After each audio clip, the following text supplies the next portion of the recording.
Hey, welcome back to the podcast, Evil Dungeon Master Universe Podcast. I'm the host, Evil Dungeon Master Vince. Hopefully, you're enjoying your day today, as it's a new, brighter day, and it's time for a new podcast. Ask the DM at theevildm.com is my email address. Facebook.com/The Evil Dungeon Master is another way to get in contact with me.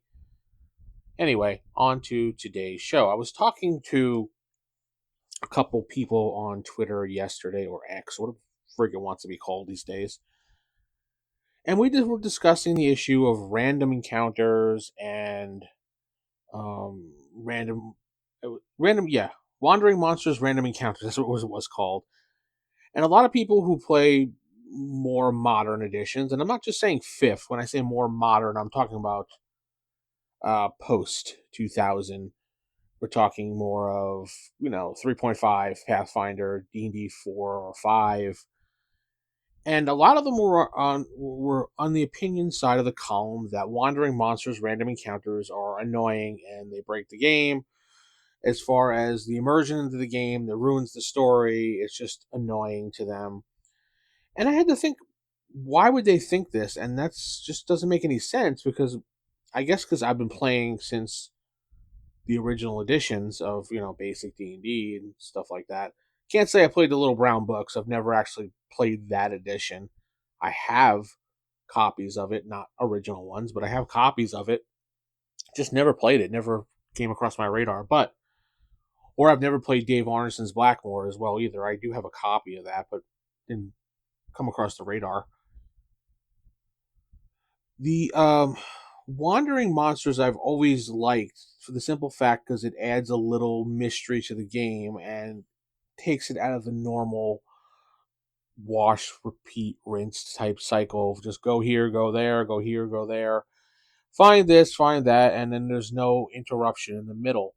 Sometimes a wandering monster can be helpful to your campaign and stretch it out just a little bit and give your players a little bit more experience, maybe a little bit more gold or something, depending on who's attacking them. If it's just monsters all the time, then it's just, you get experience. Maybe you'll find some gold. But what I mostly like is random encounters, as far as when it's not a monster, when it's an NPC or a traveling band of something or other, because it gives you some chance to role play most of the time. And sometimes it'll cause a side quest.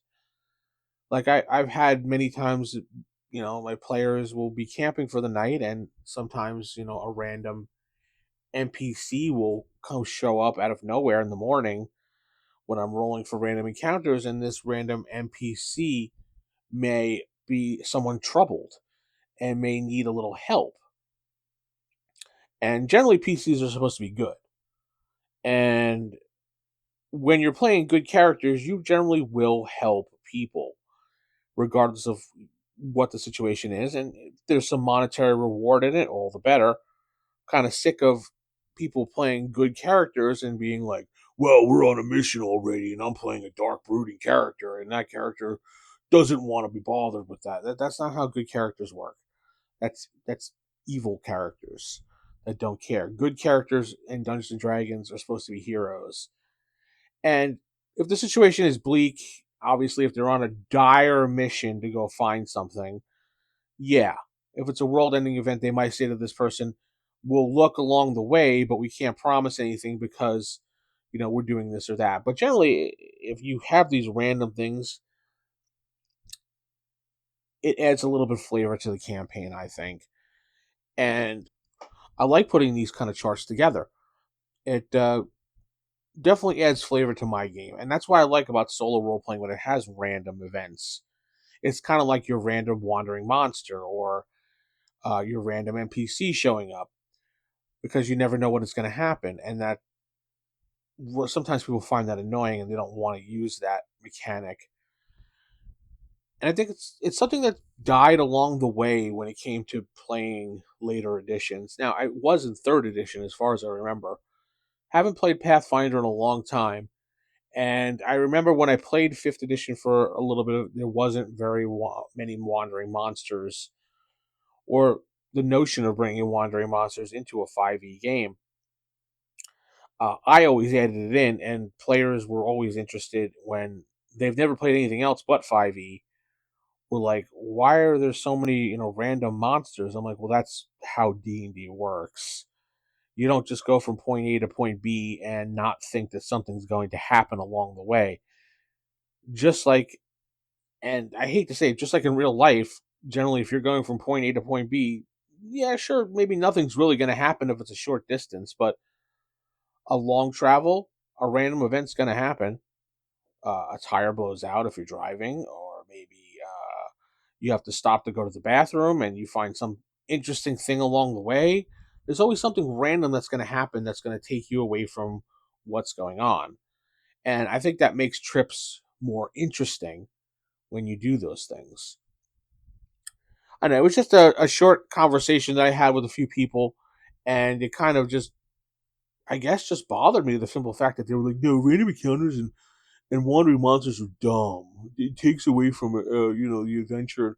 It makes the character waste resources. It's just like it doesn't make them waste the resources. First of all, for every random monster that they kill, they're getting experience and sometimes gold, sometimes weapons that they can use as backup or even sell for that matter.